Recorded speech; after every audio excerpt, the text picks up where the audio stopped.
Hello again, and what is hip? And welcome back to another video games in New York video. And I made my first video of this kind where I just kind of go around New York and looking for video game shops and such, and looking for old video games. Because I used to watch Luke Morse 1 back in the day, and he would make all these videos about going to different Japanese video game stores and Japan, and I loved those types of videos. So I kind of wanted to do something similar, except in the big city of New York. And yeah, so today I decided to head to a couple of stores, J&L Video Games, which is kind of in Times Square, as well as a Book Off, which I had no idea even existed in the States. For those of you that don't know, Book Off is a Japanese kind of store where they just have a bunch of used, like, video games, manga, music, all sorts of stuff like that. And I thought it was exclusively in Japan. And I would watch Luke Morse 1 go to all of those book offs and such in Tokyo and whatnot, Nakihabara and all that. But yeah, I just found out that there's one in New York City, so I had to go check that out. So today is a 2-for-1. We're going to check out J&L Video Games and Book Off. So let's get going, and I will commentate as I show off the video. So here we go.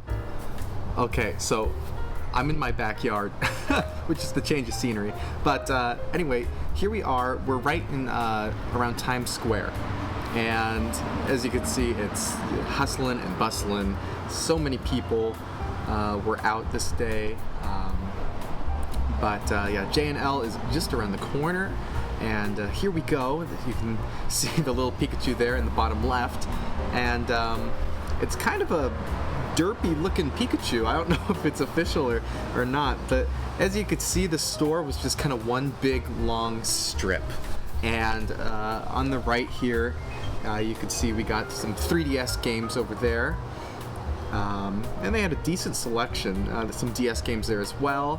Lots and lots of Game Boy games. I will say the one thing the store was not lacking in was, I guess, variety. They did have a lot of things. There was a common theme, as you can see by all those dollars hanging about. They probably have a whole bunch of them because they overcharge on everything. It was really disappointing. Everything was overpriced. You got some special edition Fire Emblem games down there that were hundreds upon hundreds of dollars. But yeah, just one big long strip. I was kind of recording in secret here, so excuse the faulty camera work. But that's all I got at that store, and I'll go over this more at the end of the video, what we saw. But this is the High Line, and it's a really cool kind of outdoorsy park in New York City. We got a little bird taking a bath there, which I thought was quite fun. Maybe he's getting ready to go to another video game store. That's why he flew off so quickly. But yeah, really, really cool. They tore down an old railroad track and turned it into this. And you got something that's like spinning super fast there. Absolutely crazy. But now we're on our way to Book Off, which is a super cool store that I did not know was in the United States. It's a Japanese chain. They have a bunch of them all over Japan, but as you can see here, they have tons and tons of stuff. So they have books, movies, and video games, music. Here's their Super Nintendo and N64. Huge selection, and the thing is a lot of it was decently priced. You got Conker's Bad Fur Day there. Everything I would say was pretty close to market value, if not a little under. I mean, some of them were a little over. Huge Nintendo Switch selection, which is always a joy to see. You got Metroid Dread there. You got Monster Boy. You got Dragon Warrior or Dragon Quest. Big PlayStation 4. They have a bunch of newer titles, and their newer titles for the newer systems, PlayStation 4, 5, Xbox, Switch, were very decently priced. I was really wonderfully surprised. You got Uncharted, got Resident Evil, huge variety here. You had Odin Sphere, over there. Tales from Borderlands. Got the PlayStation 3 games there. And here are all the Xbox games. But just absolutely wonderful. There's my shoe. Excuse the camera work. But I believe there we go. It's got Devil May Cry, and you got Back to the Future, the game, which is a game I've wanted to pick up for quite a long time. However, I am looking for it on the Wii, actually. So here they got a bunch of Blu-rays, a bunch of DVDs.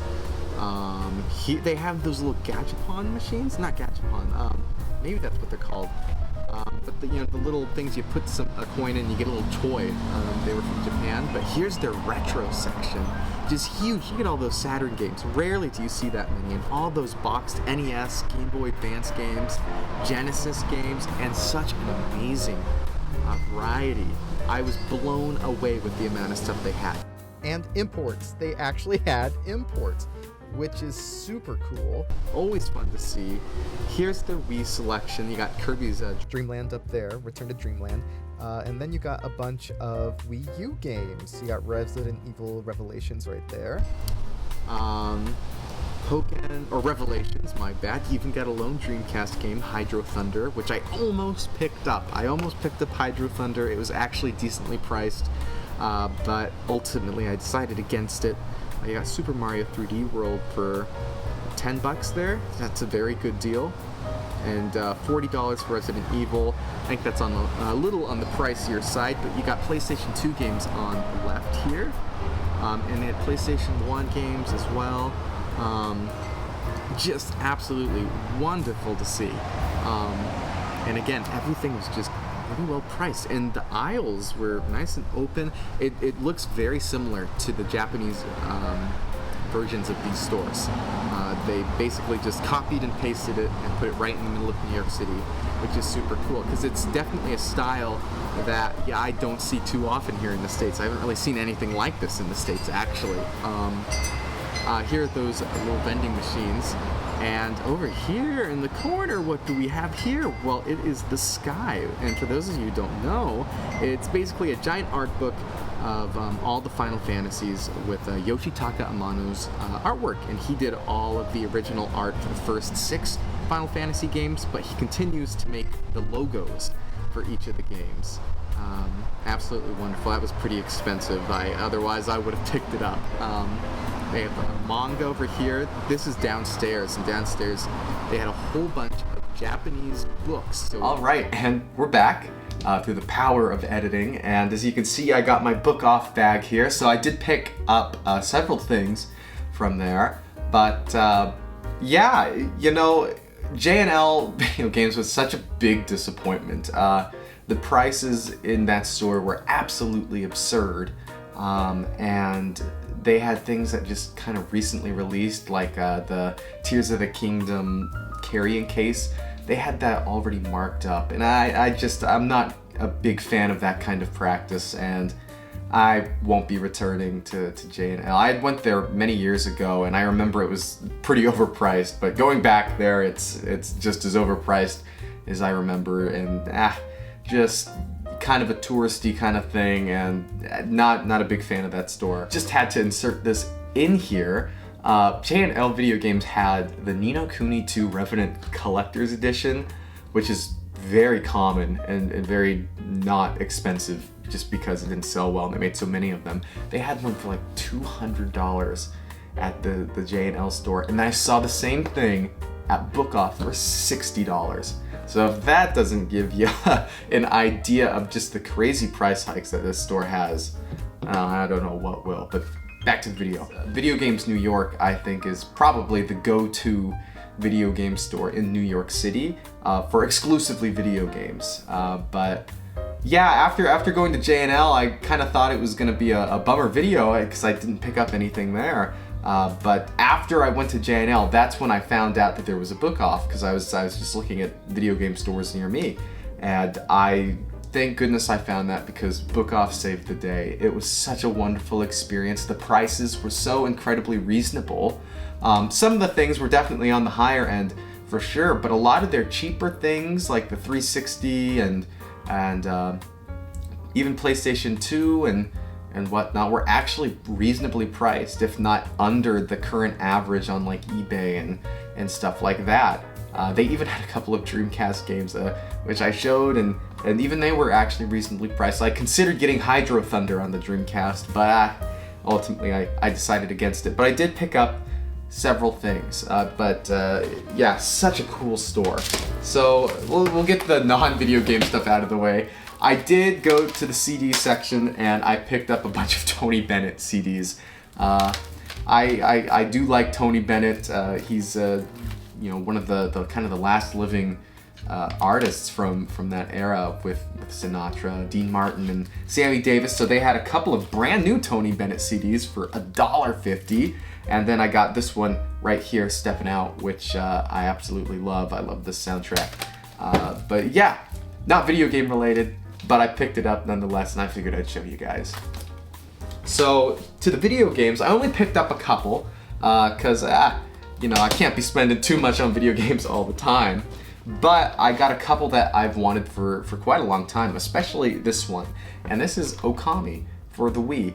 And this is by no means an expensive game. I got this for $8 at Book Off, and it goes for usually about 10 to 15 or so you can find it for. So it's not an expensive game, but I rarely ever find it for under 10, and I just couldn't bring myself to spend $10 for this game. But I've never played Okami, but I've heard that the Wii version is actually the best. And I know they had some HD ports on, I think, the Switch and some other consoles, but because of the Wii remote and the drawing that you have to do with the ink pen and ink brush, apparently it suits itself very well to the Wii remote. And so that was, I've been waiting to play Okami until I got the Wii version, and now I have it, so I'm super excited to play it. It came in great condition. And yeah, just a really cool little find. Super happy to have Okami in my collection. I'm super excited to give it a try. And the last game I got was Eternal Sonata for the Xbox 360, and this was a decent surprise. I was not expecting to find this game here.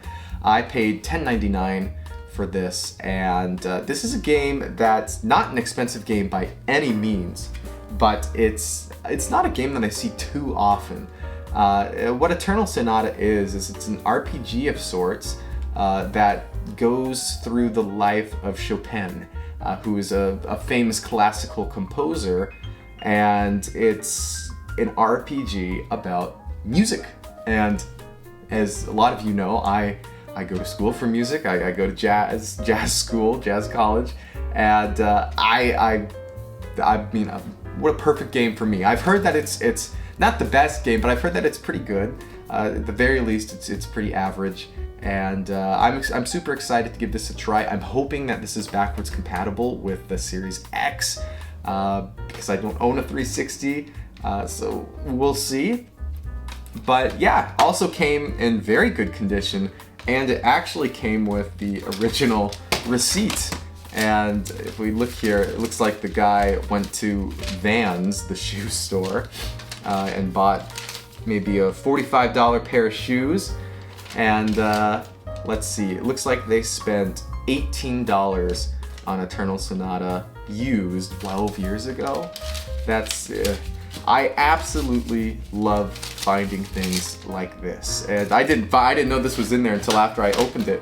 But I just finding receipts and just little snippets of the past is really what makes video game collecting so enjoyable for me. Especially, now finding rare and expensive things is kind of out of the question. It just doesn't really happen anymore.